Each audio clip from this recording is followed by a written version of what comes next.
الليل صامت والكثبان بحر. Anda memiliki segalanya, pekerjaan, uang, keluarga, hingga reputasi. Anda bahkan tidak pernah meninggalkan kewajiban sholat dan ritual agama. Namun, ketika malam tiba dan Anda tertinggal sendirian di dalam kamar, ada sebuah lubang hitam di dada Anda yang berteriak meminta tolong. Sebuah kehampaan eksistensial yang tak bisa dibungkam oleh hiburan duniawi. Pernahkah Anda bertanya, mengapa raga Anda bergelimang kenikmatan, tetapi jiwa Anda sekarat kelaparan? Mengapa ibadah yang Anda lakukan hanya terasa seperti senam fisik tanpa roh, yang tidak membuahkan ketenangan? Anda tidak sendirian. Ratusan tahun yang lalu, Imam Al-Ghazali telah mendiagnosis penyakit mematikan ini, penyakit kehausan di tengah lautan.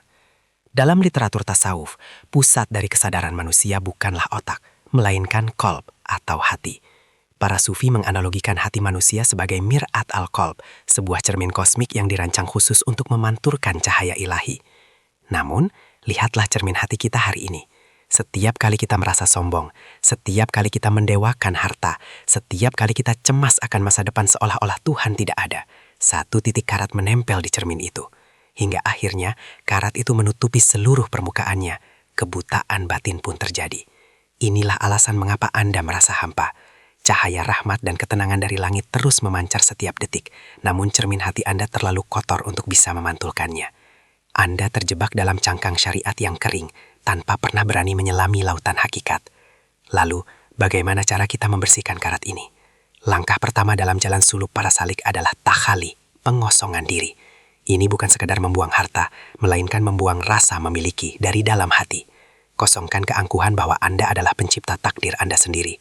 Kosongkan ilusi bahwa kepintaran Anda yang mendatangkan rizki. Takhali adalah proses mematikan ego sebelum kematian fisik yang sebenarnya tiba, sebuah makom yang disebut fana. Selama Anda masih merasa aku yang hebat, aku yang alim, aku yang berkuasa, maka Anda sedang bersaing dengan kebesaran Tuhan, dan hati yang dipenuhi oleh keakuan tidak akan menyisakan ruang sedikit pun untuk kehadiran Sang Maha Pencipta. Setelah hati dikosongkan, ia harus segera dihiasi.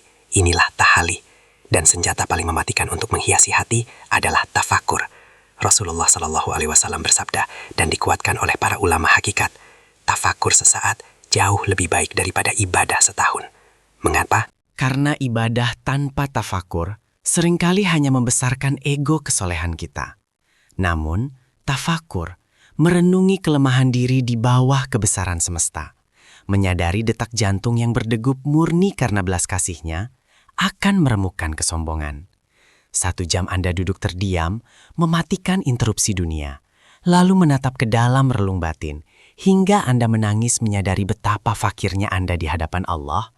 1 jam itu membakar dosa keangkuhan yang tak bisa dihapus oleh ribuan rakaat sholat yang dilakukan dengan hati yang lalai. Ketika tahali dan tahali telah menyatu dalam denyut nadi Anda, disitulah Anda akan mencapai tajalli, manifestasi cahaya ilahi di dalam cermin hati yang telah bening. Inilah titik bako, hidup yang sepenuhnya bersama Allah.